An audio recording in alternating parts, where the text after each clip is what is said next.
All right, hello everyone. Welcome to the 20th Annual Weingarten Center Disability Symposium with this year's theme, Reflecting Upon the Past, Planning for the Future. I'm Valerie Wren, the Associate Director of Tutoring at the Weingarten Center, and I am so excited to moderate today's session with my colleague Amruhu Ibrahim, Associate Director for Assistive Technology. Just a quick announcement, closed captioning is available at the bottom left corner of your screen. So first of all, we want to thank you all so much for joining us this year for our virtual symposium. Our team at Weingarten Center thought it was incredibly important to continue our tradition of offering the Disability Symposium in spite of all the unpredictability of COVID. And we value your willingness to be with us today and throughout the month. It is our sincere hope that next April, the symposium will take place in person on Penn's campus in the Houston Hall space. Before we jump into the main event for today, I'll share a little bit about our team. The Weingarten Center falls under the Division of University Life, and the center encompasses academic support, tutoring services, and disability services. We work with students in all 12 schools at Penn, and we encourage you to check out our website if you're interested in learning more about our services and staff. Additionally, complete details of the symposium presentations and speaker biographies are available on the Weingarten Center website. Now, enough of listening to me talk, it's time to introduce our main event. Today's presentation is Born Since the ADA, Student Activism and Leadership Panel. And we're being joined by the very impressive Cypress Mars, a research analyst at the Penn Housing Initiative and part-time student at the School of Social Policy and Practice at UPenn. In 2020, Cypress started Access SP2, the first disability-centric student group at SP2. Cypress has also served as a board member of Disability Advocacy at Penn and as a Weingarten Center ambassador. She will be guiding our conversation today and will introduce her panelists shortly. We will be holding time for questions at the end of the presentation, but please feel free to put any questions that you have in the Q&A box during the presentation, and we will pass them along at the designated time. Finally, the slides, recorded presentation, and resources will all be available via the Weingarten Center website. There will be a slight delay as we ensure accuracy of the recording's captions, but it will be available for you there to review at any time.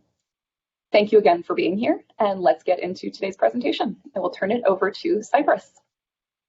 Great. Hello, I'm Cypress. Thank you so much for that introduction. I am really excited to have the chance to host this panel. So I just want to start by thanking you, Valerie, for the introduction, and the whole team at the Weingarten Center, especially Aaron Spector, who's been just incredibly helpful throughout my time at Penn and setting up this panel. So I'm really excited today to have a group of student leaders with us to talk about the work that they've done around disability, especially in the campus context. So we're going to start I'm going to introduce everyone really briefly, and then we'll start with a round of introductions. So we have Charlie with us. He's a student at Haverford College and a prospective computer science major. He's the co-founder and leader of the student group Disability Advocacy for Students at Haverford and a student liaison at Haverford's Office of Access and Disability Services. We have Kruti with us. She's a junior in the College of Arts and Sciences at UPenn, majoring in biochemistry and on the pre-medical track. She co-founded Disability Advocacy at Penn in the spring of 2020. Recently, DAP has been put on the University Council, which is made up of 15 other minority constituent undergraduate groups. And that's a really exciting development. We have Tamara with us. She's a doctoral student at Drexel studying public health. She does research about autistic adults and the inclusion of the autistic perspective in autism research. Her background is in psychology and counseling.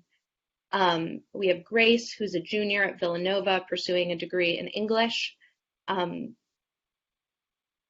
She has been on the executive board of Villanova's Student Disability Inclusion Organization Level for 2 years and is working as an intern in Villanova's Office of Disability Services this spring. And we have Leah with us, who's a 6th-year PhD candidate in the History and Sociology department at UPenn. Her dissertation is examining the management and construction of blindness in early to mid-20th century America. Before coming to UPenn, she studied at Vanderbilt, completing a master's in of Education and Community Development and Action, and a graduate certificate in Medicine, Health, and Society. Between her undergraduate and graduate degrees, she worked as an AmeriCorps Vista at the Technology Access Center. Now I'm going to turn it over to our panelists to just give a little bit more context about themselves and the work they do. Charlie, do you want to start? Sure, sounds good. Yeah, thank you for the introductions. And hi, I'm Charlie. So for a bit about my journey in disability advocacy, I started doing organizing work back in high school, mostly around topics like environmental justice and in my school's GSA. And so that's where I first kind of got experience working with student groups and organizing work just more generally in outside groups like Sunrise Movement Baltimore. But prior to college, I didn't, even though I was diagnosed with sudden sensory neural hearing loss at 13, I didn't really have a lot of experience in disability culture or community prior to college. And so I first really started becoming more aware of that after a course that I took with a professor at Haverford, Kristen Lindgren, who taught a course on portraits of disability and difference. And through that course, I learned a lot more about disability advocacy and culture, community, everything surrounding that.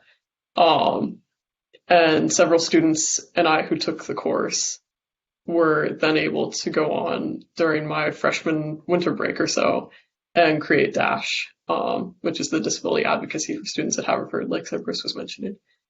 And so we did that because we noticed there was a lack of a real advocacy and affinity space for disabled students on Haverford's campus. And we wanted to change that. And so through this group, we've been able to create that space for disabled community to really happen and thrive, and for people to realize that they aren't the only ones who are dealing with kind of handling disability and higher education at the same time, because it can often just feel very isolating to be in that space. And so we've been able to create some really great affinity spaces in that way. But something else that I'm really excited about with our group is that we are doing a lot more advocacy work. Right now, since we're such a young group, relatively speaking, we've only been around for a year and a half. We have mostly been focusing on on-campus advocacy and education, since we feel that there's some work to be done there with the student body. But right now that has ranged from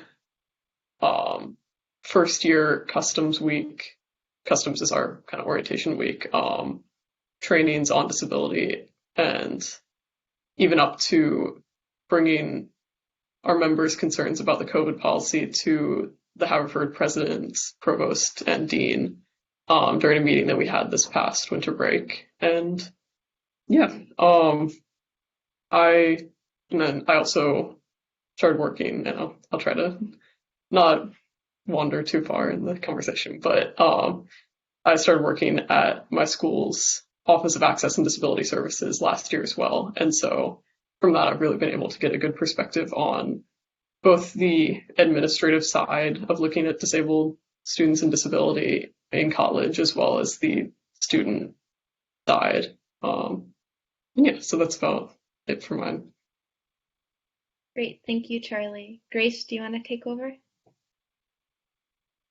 Yeah, absolutely. So hi, my name is Grace. I am a white female. My pronouns are she, her, hers. I'm wearing a pink top, and my background is a white office.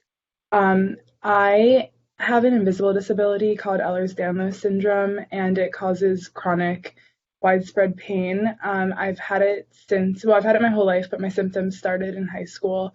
And because of that, I started getting involved in the chronic illness and disability space online.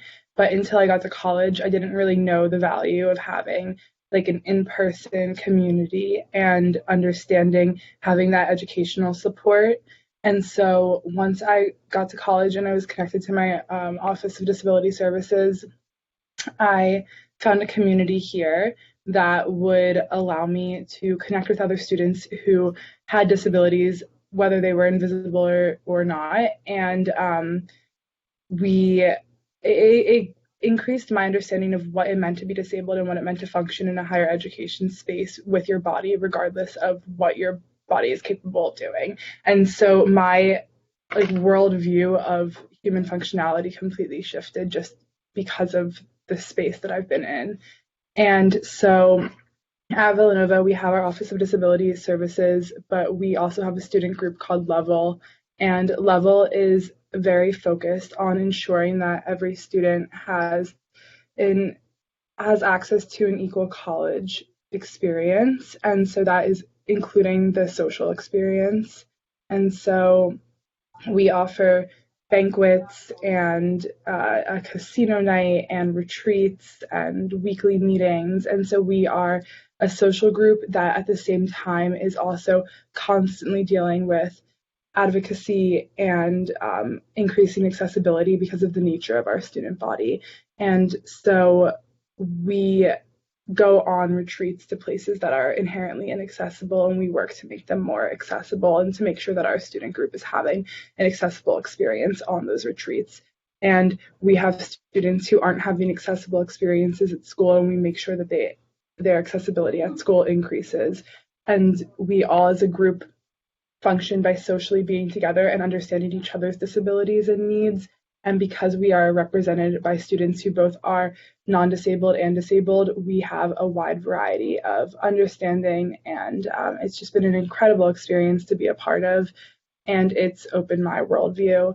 And so I was a member of that organization just for my first year, and then in the last 2 years, I've had the honor of being on the executive board and getting to really stretch the limits of what's possible within higher education and student leadership in the disability inclusion space. And so my first year on the executive board, I served as an outreach coordinator, and the main goal of that was to coordinate with other people and organizations both on and off campus. And so we worked with speakers, bringing them to our meetings. We brought families who worked in the disability advocacy space, and we had them come. And most of this was online because it was especially at the height of the pandemic and restrictions on campus, but we had them come and interact with our group.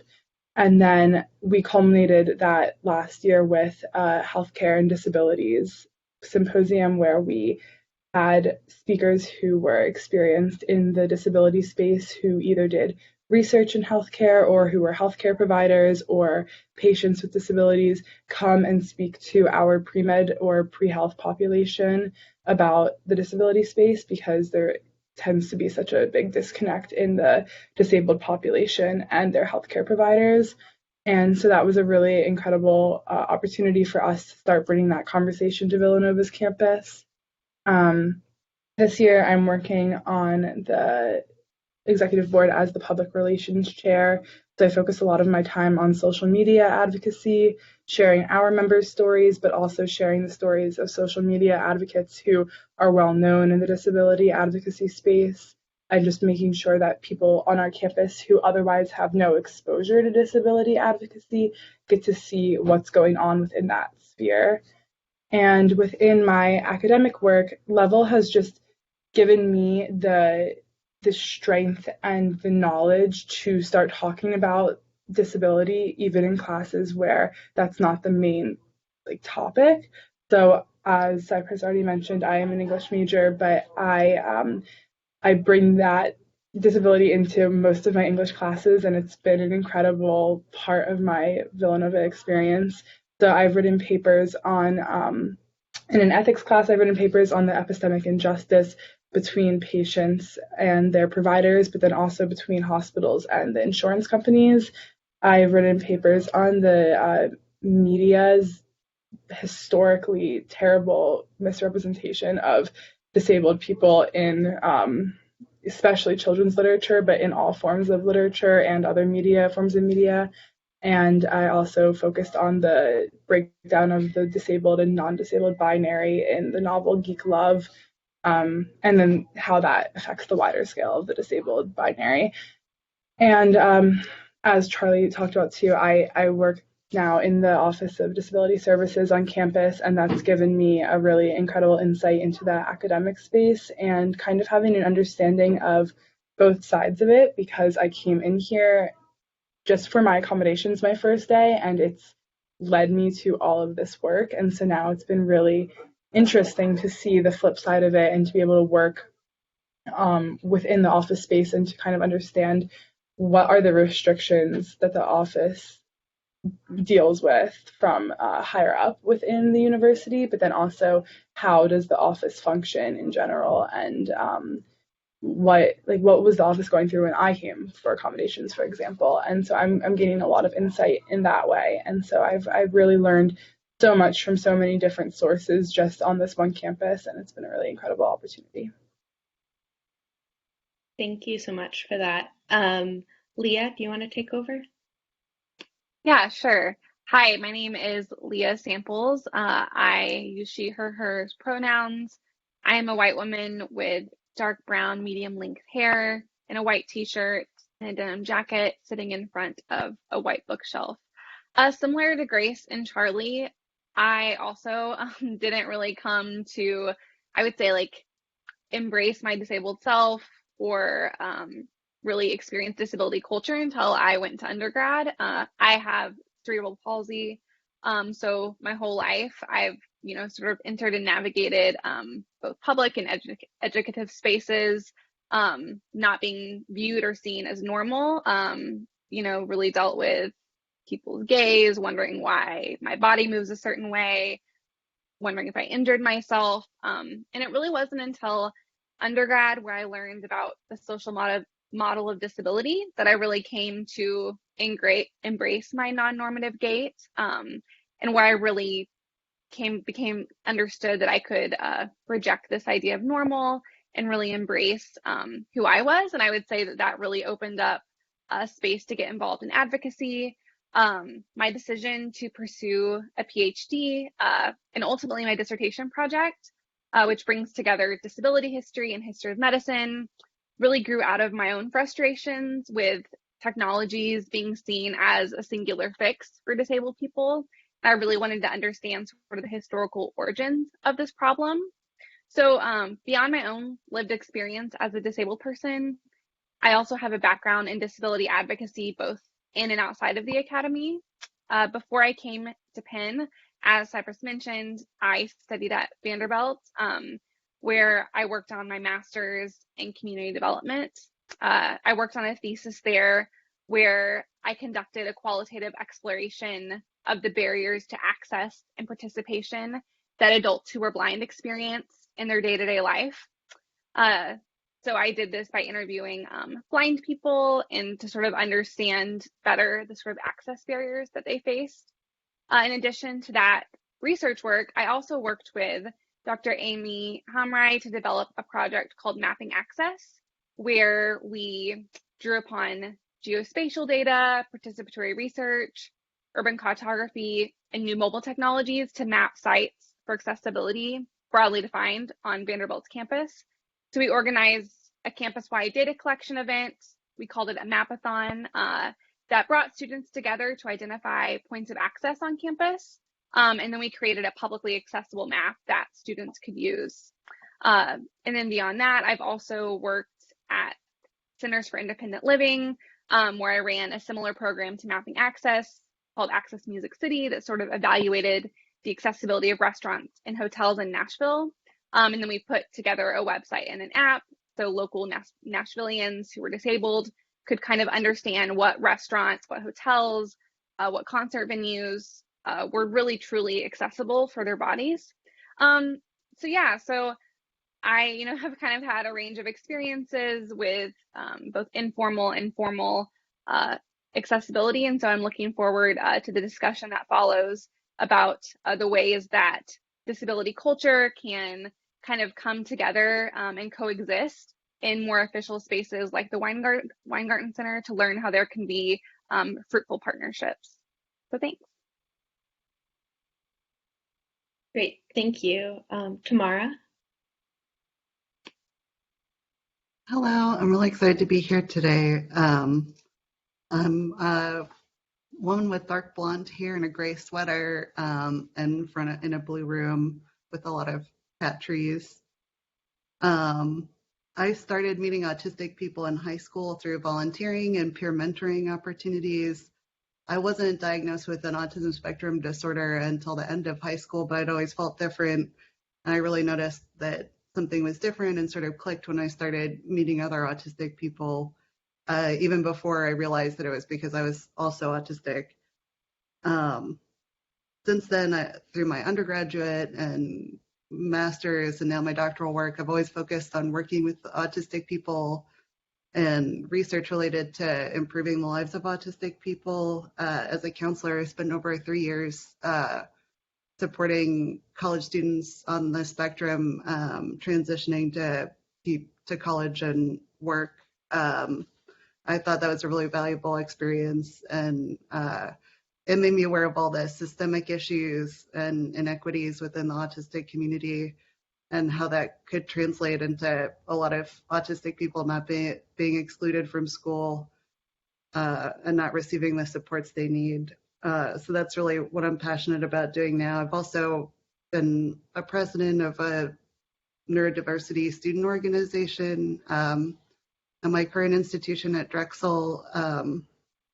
And now I'm trying to work with people. I work at the Autism Institute as a research assistant. I'm really interested in kind of connecting different autism-related efforts around campus. A lot of universities have autism clinics, autism research, autism courses, autistic support services. I think all of those things should be informed by autistic people and include autistic people in designing and running them. I think that's really important, and that's a big focus of my research too.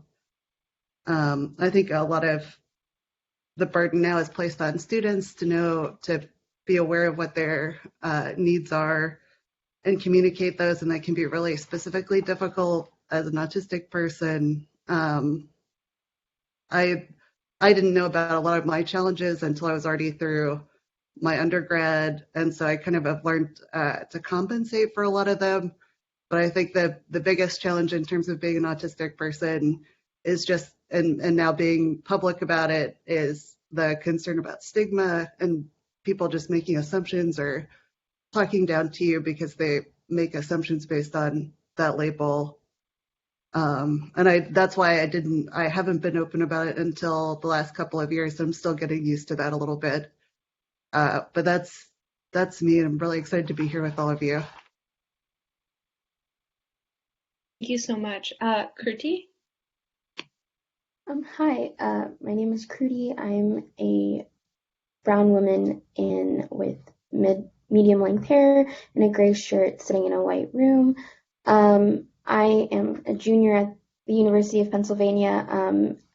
Me, along with 3 other students, formed Disability Advocacy at Penn when I was a freshman, so spring of 2020, right before COVID hit.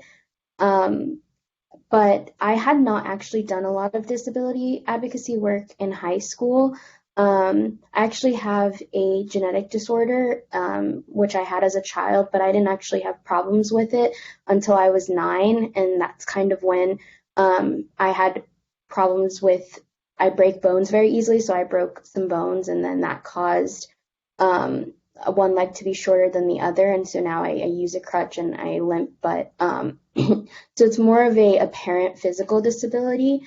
But even in high school, I hadn't really done much because even though I was used to walking around with a crutch, I had gotten used to the fact that I had a disability. I didn't feel like there was a need for disability advocacy work because there was no one like me in my high school. I felt like I didn't have anyone to relate to, so it didn't feel like I needed to create a community. But then when I came to Penn, there was a bigger community, there was like a bigger need for it. And so that's kind of when we connected the other three students that formed the group with us. We all connected over the fact that, you know, there does need to be a presence on campus for students with disabilities, especially because there hadn't been one previously, and it seemed like in a way students with disabilities were being overlooked.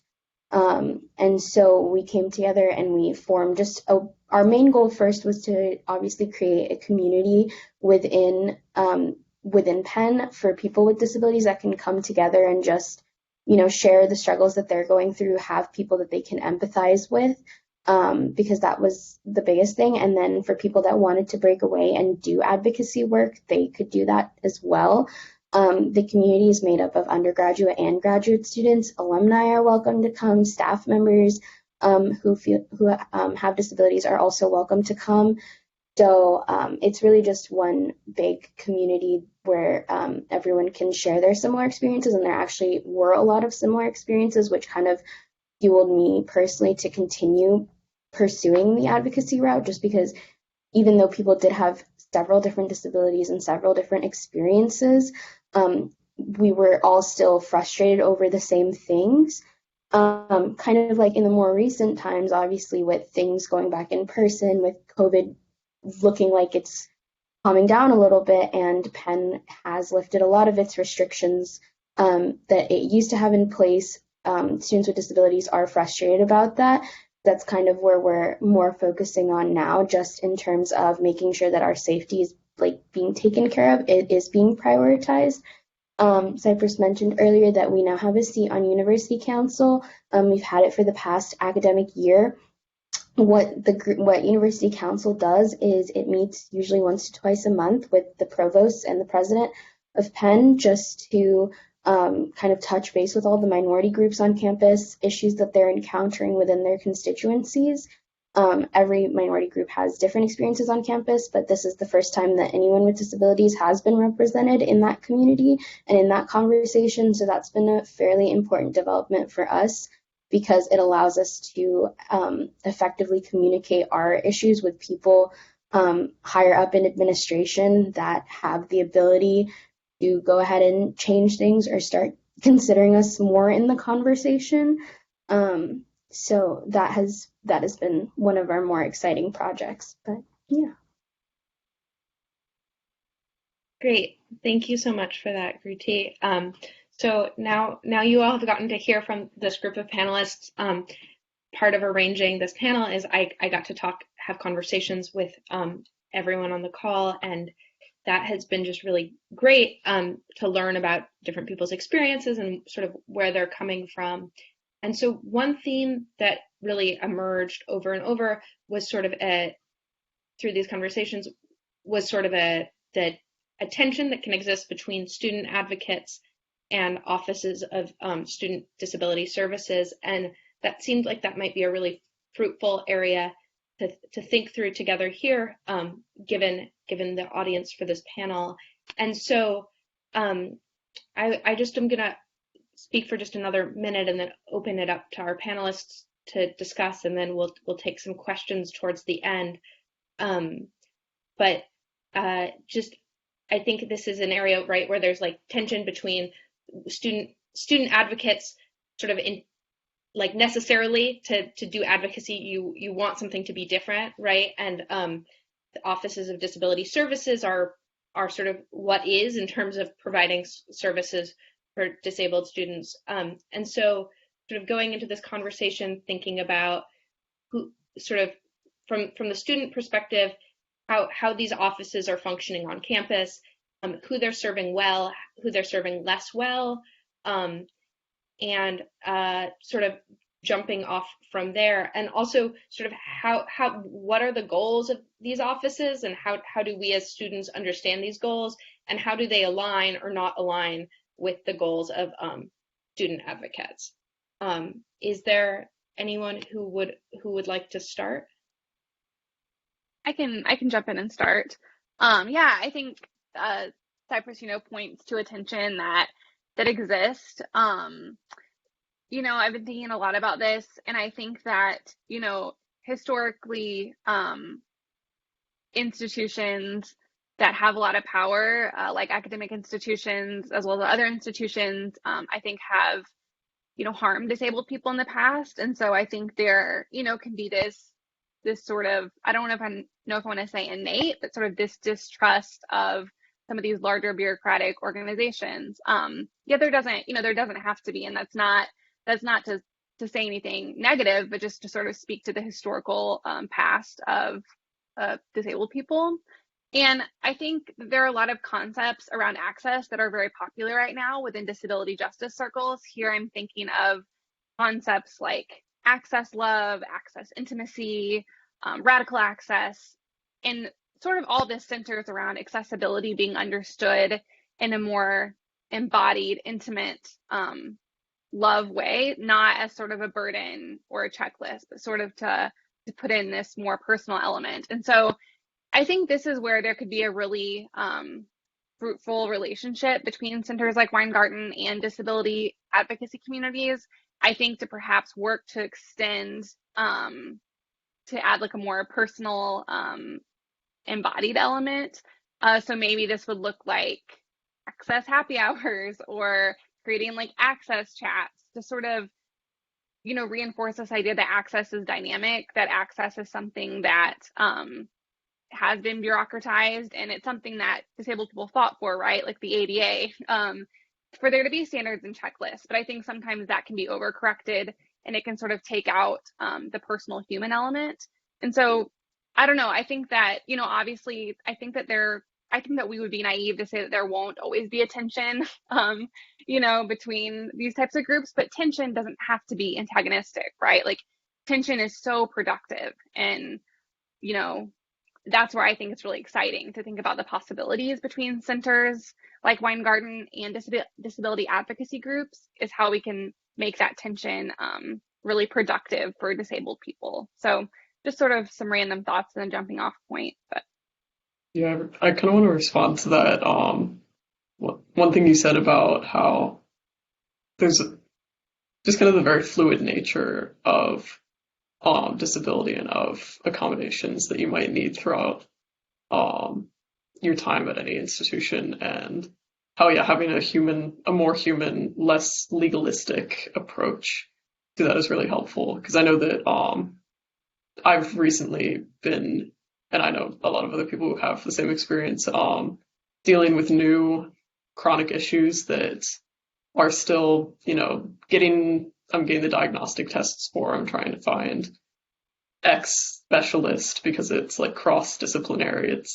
It's a whole thing. And so that process alone, which obviously not a lot of students can't do to begin with for financial reasons, that process is very long, very draining. But at the same time, I'm still a student and I still am having to deal with the coursework while, in this case, dealing with chronic dizziness that just kind of popped up out of nowhere. And so, there needs to be a more dynamic approach to accommodations for students who are dealing with sudden issues or chronic issues that flare up. And I really like the idea of having a more human approach and kind of a more intimate approach to accommodations and accessibility.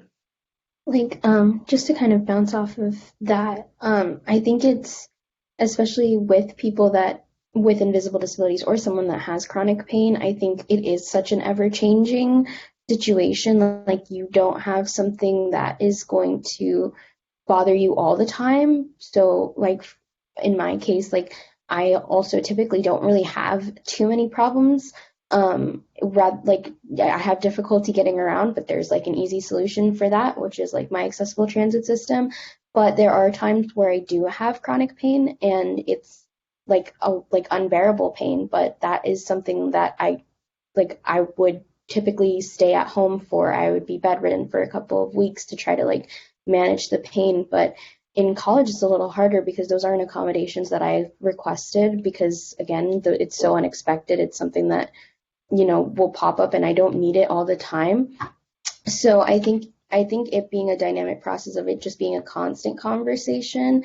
I think it's also difficult to then get students to, like, if they are having chronic pain, but that isn't an accommodation that they initially requested for, it takes time to, like, go get letters from physicians and to go get all the necessary documentation, along with having to still keep up with schoolwork, along with still having to do other things. And so I think I understand there being, potential issues of integrity and things like that in other cases, but I think with students with disabilities, we're already dealing with a lot. It's harder to manage the pain and the struggles that we're going through while also standing up for ourselves when it doesn't feel like there are other people that are supporting us in that same way. Yeah, I think, to go off of a lot of the things that have been said already, something that I've been observing, or I think this conversation has kind of made me formulate, is this feeling that the students who the office very easily supports, and this isn't the office's fault, I feel like it's very inherent in the way that society functions, is that temporary disabilities are an easy disability for a university and an office to support, because as a society, we talk about temporary disabilities a lot more naturally, and we know how to accommodate for them. So when someone comes in with a concussion, or someone comes in with an injury from a sport, there's the timeline on that recovery, and people know what to expect from those symptoms. And there's the very typical, like, oh, I'm sorry, you are experiencing this and that, and it's standardized.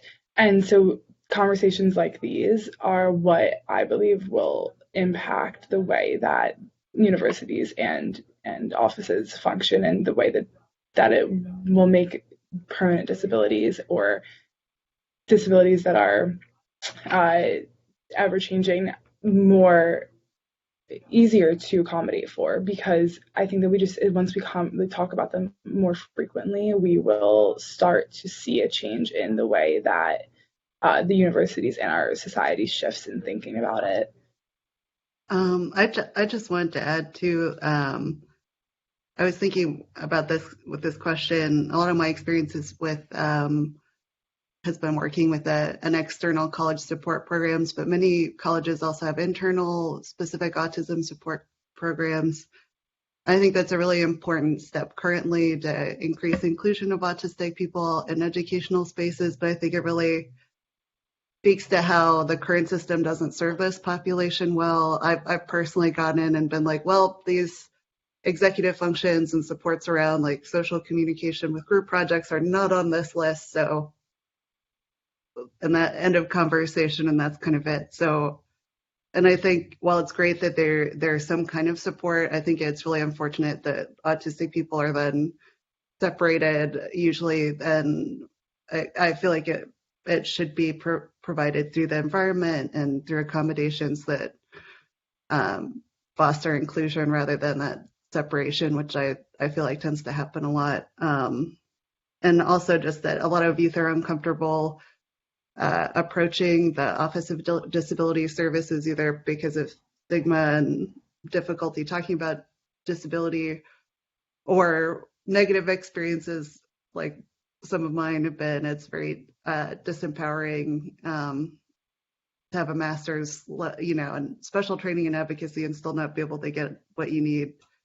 And there's really just an inequity there, where if people have the resources, they can afford a program where a master's or even PhD level person will negotiate and advocate for for the student and their needs. But if people can't afford that level of support, then a lot of people just get left out, and it's not an option, which I think is really, really terrible and needs to change.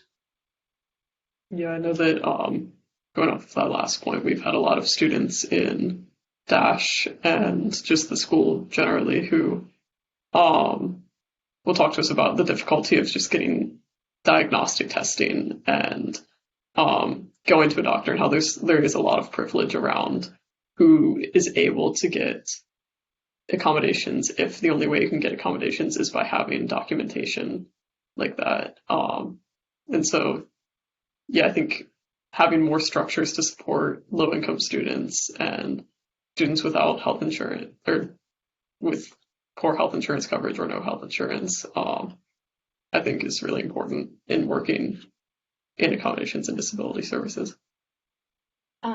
Thank you all for starting off and sharing what you've shared.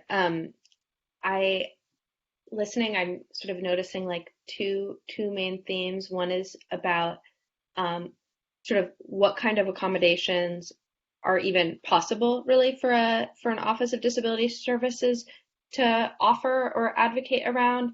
And another one is about the sort of process of getting those accommodations. And then maybe a third is about sort of this question of like whether access is built in on the front end, or whether it's something that happens on the back end, through accommodations, rather than just like sort of being ingrained in the environment. I wonder if there are different ways that any of you have thought about or worked around any of those issues in a really like concentrated way. Or maybe a better way to sort of approach this is like, Grace, I've been so intrigued by the work that happens through Level. It's been, I feel like there's been, at least at Penn, even just since 2020, like a lot of movement around disability, and Level is a much older group. I think if I remember correctly, you folks have been around for about 10 years. And I'm really interested in sort of like, how Level has sustained.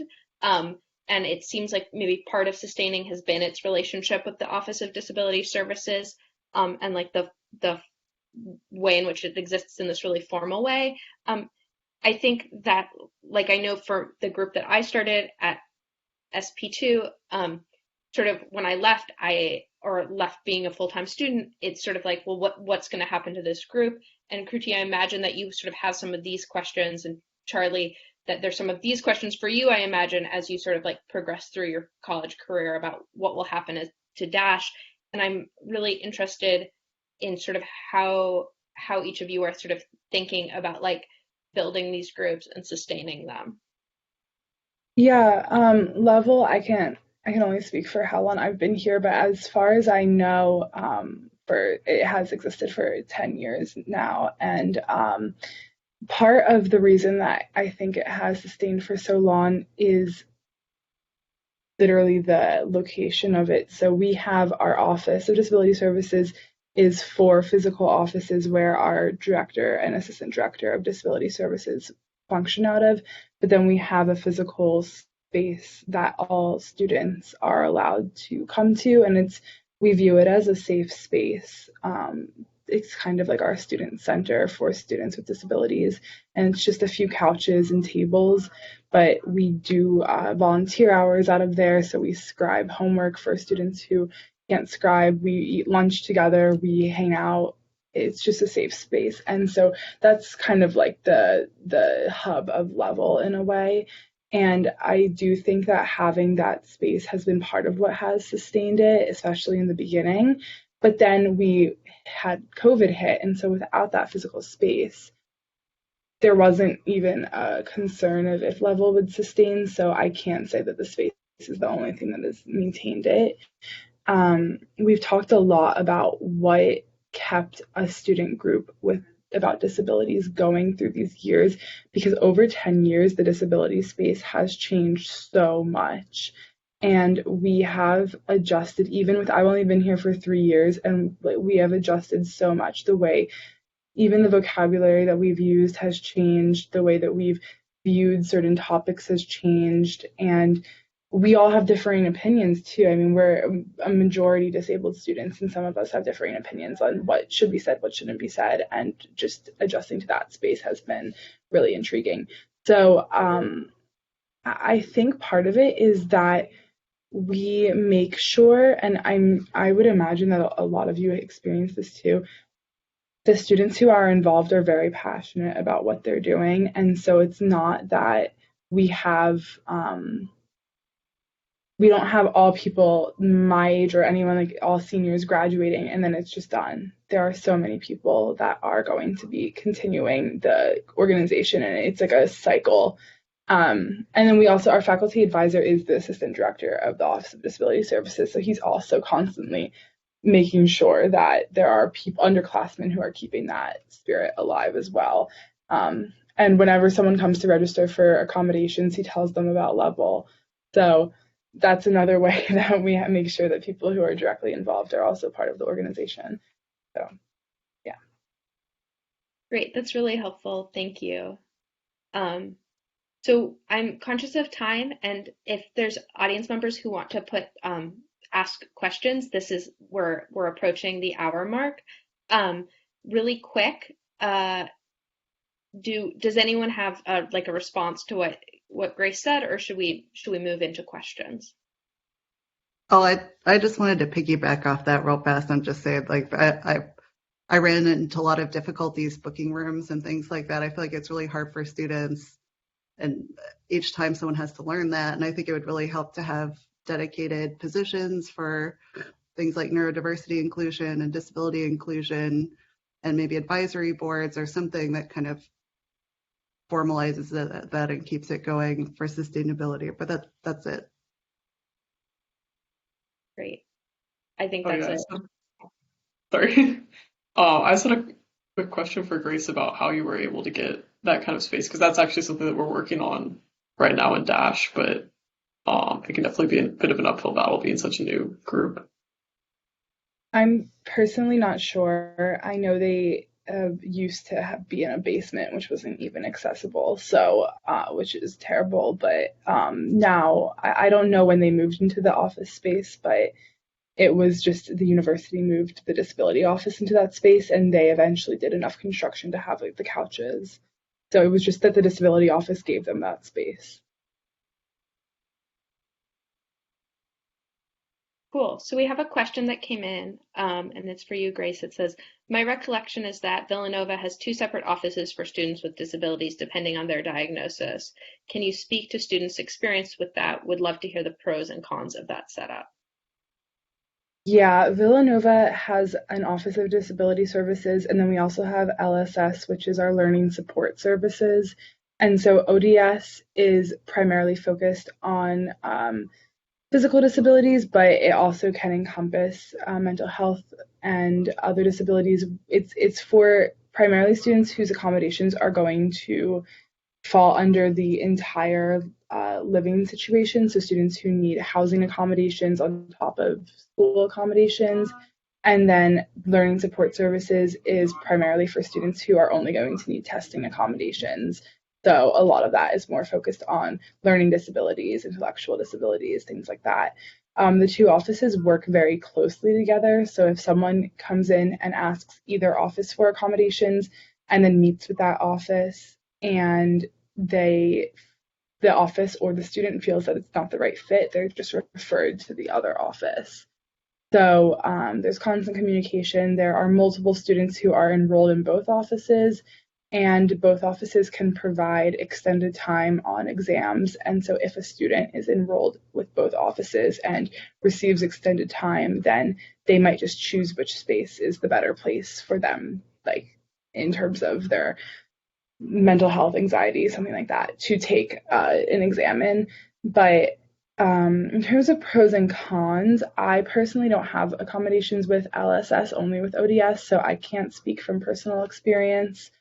I would be curious if there are students who have both or who would choose to opt out of one. I would say the only thing is that it probably does make it seem a little bit difficult for some students to wonder which place they belong into, and I don't think that we should really have that question up in the air. I feel like it would be good to have one set location for accommodations. But other than that, the offices work really closely together, so in some ways it feels that it's just trying to find the right fit for the student, and it just helps with university behind the scenes functionality.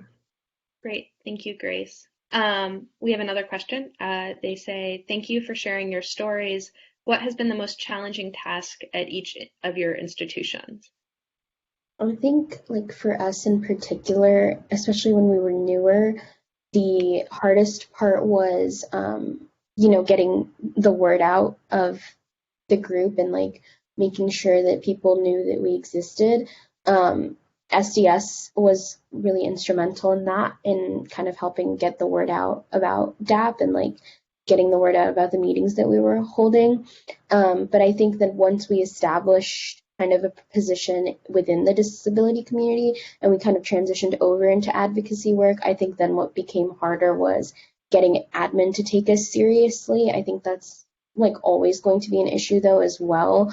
I think that, people in higher level administration can like understand and respond to students with disabilities, but at the end of the day, they're still doing what is the bare minimum. They don't feel like there is a need to go past that, which is, for them, it's like you have the ADA and that kind of covers what needs to be covered. I think it's a little bit harder to communicate feelings between both parties, between students with disabilities and administration, like because of lack of transparency and lack of understanding between both parties. Because I think students with disabilities often don't see like why administration are making certain decisions because they're not transparent about that. Then administrators don't fully understand the sentiments that students with disabilities are feeling because we're not engaging in an active conversation. It's always through like a third party, of whether that be SDS or some sort of other like middle tiered organization. So I think it's more important to kind of get the conversation going. And I think even that is in and of itself another difficulty, to just like kickstart the conversation and open it up. I can go next. I would say that one of the challenges that we've faced, and I don't know if it's like maybe not one of the biggest challenges, but at Villanova, we have a pretty big reputation for being an inclusive campus and in general, just university. And part of that is because of Level and the work that we've done for so long. And we also run one of the biggest, we run the biggest on college campus Special Olympics. And so a lot of students come here with that in mind, that they are going to get a full experience that is disability inclusion focused. But when I got here, at least, there was still so much work to be done, and it was kind of disheartening to realize that. And a lot of it has to do with the fact that we know as a society we have so much work left to do. But there were only like 2 or 3 disability classes. There wasn't much like academic talk about disability. And even within the organizations, we just still had so much work to do in terms of disability advocacy and awareness to bring to the student population. We deal with like bigotry every day, and it can get very frustrating. But we did actually just a few weeks ago get a disability minor passed through that is officially going to be brought to the university. And so students can finally apply for that, and we have more disability classes being added to our official registration. So that's been like one challenge that we've officially overcome, but it's definitely something that I think most universities deal with, and it just has been a frustration of ours since it felt like it didn't match up with what we were selling to people. I would say I feel like in general, autism is sort of like a relatively new, and it's a very complicated disability. And I feel like a lot of people, including people that I've met trying to get disability services or professors when I've asked for accommodations, really are kind of taken off guard. And often they'll say I'm the first autistic person that they've met, and it's very, you're kind of starting from square one each time. And I think it would be really helpful if there was kind of more general awareness. And then a lot of what awareness is out there is it's shaped by non-autistic people, and it can be very pathologizing and deficit-based, and also it's very focused on children, so people are often shocked that there even can be adults on the spectrum. So I feel like just the lack of awareness is a really big issue, and that's one of the things we would try to address through maybe events like showing media related to with an autistic character, and having a discussion about it, or doing things like that to try to just help people in a non-threatening way start to talk about it, because I think it is kind of a taboo topic, or just one that isn't very often talked about. Yeah, I would definitely second that. I think one of our biggest challenges has been just campus culture. Like, since we're such a new group and since there really wasn't a disability presence on campus at all, like, we don't have not exactly the most like physically accessible campus, a lot of old Quaker buildings to work around. So we didn't really have a lot of like visible disability or access spaces and design built in. And so now, as such a new group, we're really trying to get like a foothold and help people understand what disability looks like, how it plays out in academic settings, since that's something that a lot of other students don't seem to always understand. And it's both kind of changing campus culture with students and also with administration. And yeah, we're still kind of figuring out how to go about that. We've been doing a lot of events and first year training, but still working on it. Great. So I think we're just about at time.